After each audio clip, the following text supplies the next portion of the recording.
Hi there. My name is Dr. Bejoy and I work as a dermatologist in Abu Dhabi. I've been closely associated with Dr. Taj and Dr. Taj's Laser Skincare Home, and of late I've been impressed by the amount of educational activities that they have been performing, and I have been witnessing a few videos where they've been promoting health by their advice to the general public. So here I am trying to give in my might to provide some information that might be helpful to you all in the future. So we're at a point of time where COVID-19 has created an immense change in our lives. I'm sure all of you will agree with me on that count, because our hygiene has improved. We're staying aloof, but we are close with family, so there's been a dramatic change in our lives. Now, the positive thing is our increased hygienic measures. We've been doing a lot of hand washing, we've been doing a lot of protective wear like masks, we've been using gloves and stuff like that, all in the attempt to avoid contact with people and avoid contact with people who are infected by the virus. So every action has its own side effects or its own problems, and today I think I shall discuss with you the problems associated with excessive use of protective materials such as gloves and excessive use of soaps, and thereby causing what is known to us as hand dermatitis. So hand dermatitis is of two types predominantly. We've got allergic contact dermatitis and irritant contact dermatitis. Allergic contact dermatitis is purely allergic in nature. It's an immunologic reaction that's created by contact with certain substances that are able to stimulate a T-cell mediated response. So that presents with itching. So you might have itching on the surface of your hands, you may have some allergic symptoms and things like that, and this predominantly is caused by usage of gloves. In our point, of course, there are dermatitis of other types, but then we are going to limit ourselves to the dermatitis that's caused by excessive use of gloves and the excessive use of soap products. So gloves, as you know, one of the most commonly used gloves are called latex gloves, and latex contains protein. So there is an effort to minimize the protein content by a process called leaching, and many of these new gloves will not create any allergies because of being very nicely leached. But there are these occasional gloves which are not leached very well, and that could create a release of protein onto the hands, thereby creating what's called a contact dermatitis. So you have an itchy rash with raised wheel-like forms, and it could be on the dorsal surface, it could be on the top of the fingers, and it can be associated with some mild upper respiratory symptoms like a runny nose or a cough and things like that, which is characteristic of latex allergies. Obviously, if you do find that you've got latex allergies, you must look for alternatives, and there we have some alternate products that we use for gloves. So we have got Nitrile gloves and we've got Neoprene gloves. It's not that they are non-allergic, but then the incidence of allergies are lesser.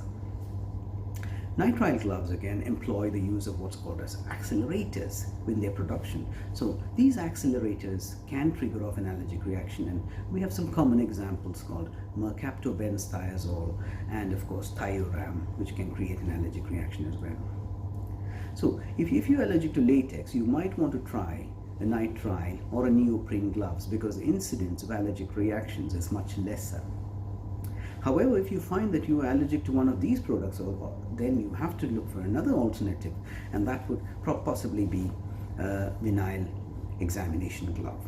Vinyl examination gloves are associated with lesser allergies, but they can create some sort of an irritant reaction because of the excessive period of wear, creating perspiration in between the gloves, creating an urticarial response and things like that. So you can use gloves even which are non-allergic, but then they may create an occlusive effect and cause a hand dermatitis still. You can also use some plastic gloves which you find in the supermarkets where they hand it over to you. But these cannot be worn for a very long time for fear of irritating the skin too long. So the gloves are pertinent whenever you actually require them, when you're coming in high touch surfaces.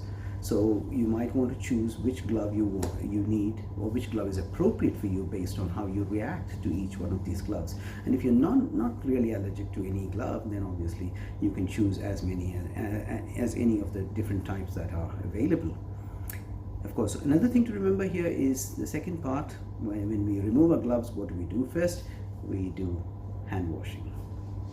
So hand washing is associated with dermatitis again. Not of the allergic type, more of the irritant type. Now, the irritant dermatitis is characterized by extremely dry skin, cracking of the skin, peeling of skin, and some broken parts called erosions, which can be quite painful, so that when you apply some normal creams, it would actually sting.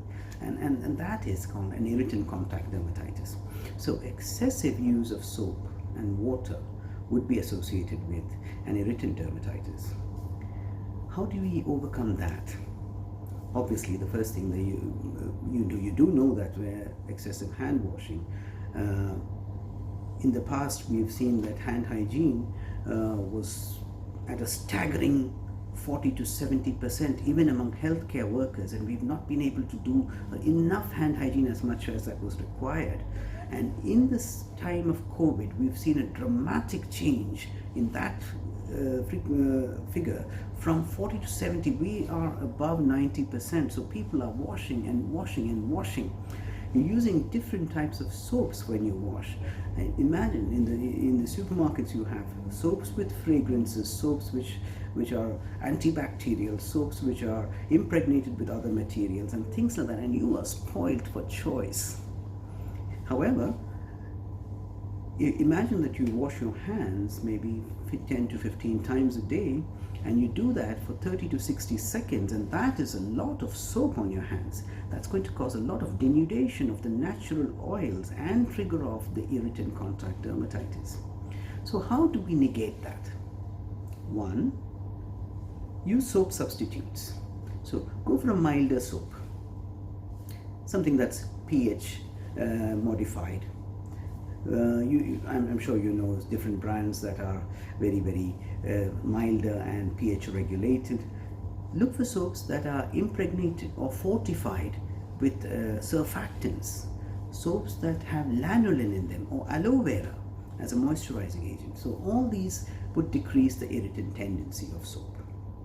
Number two, you can go in for sanitizers. But remember, you can use a sanitizer only if your hands are not visibly soiled. If your hands are visibly soiled, you do have to wash, and that is all. But if not, go in for an alcohol-based sanitizer, and choose wisely, because you need to pick an alcohol-based sanitizer which has got some emollients in that, not just a spirit that you can apply on the hands that leaves your hands entirely dry, but something that has got a gel-based formulation. Third, you can go for a foaming alcohol-based sanitizer. The foaming alcohol-based sanitizer is very gentle on the skin and is usually much more helpful in preventing an irritant dermatitis. If you still can't tolerate alcohol-based sanitizer, then you may choose alcohol-free sanitizers like those that contain benzalkonium chloride. But wait, let me have a word of caution here. Remember, COVID-19 has got a lipid envelope. The lipid envelope is denatured by soap and water and by alcohol. So when you use an alcohol-free sanitizer, obviously you're not doing a very good job against COVID-19. Okay, it may be good enough against other viruses and other bacteria, but not particularly against COVID-19. So here you need to prefer an alcohol-based sanitizer if you can choose to do so. So choose wisely, my friends. The next thing to do is, of course, moisturize your hands when you're finally at home, when you're going to bed. Apply a thick layer of emollients. The more thicker it is, the better. You can even use some cotton gloves over that at night just to increase the contact time and fortify the skin, thereby rejuvenate it. And then you can again carry on with your excessive hand hygiene measures in the next day. So these are a few pointers on what I feel that we need to do to prevent hand dermatitis. Of course, if it gets more than that, if it gets out of hand, it's really itchy and it's really the skin is quite damaged, you ought to consult a dermatologist. You ought to address the problem so that it doesn't really become a chronic problem. So you need to have the bull by the horns and treat it properly at that time. All said and done, we are at a very difficult point of our times. I know we need to do all the hygiene measures, but we need to do it safely as well. So after all, we know where there's life, there's hope. Stay safe, everybody.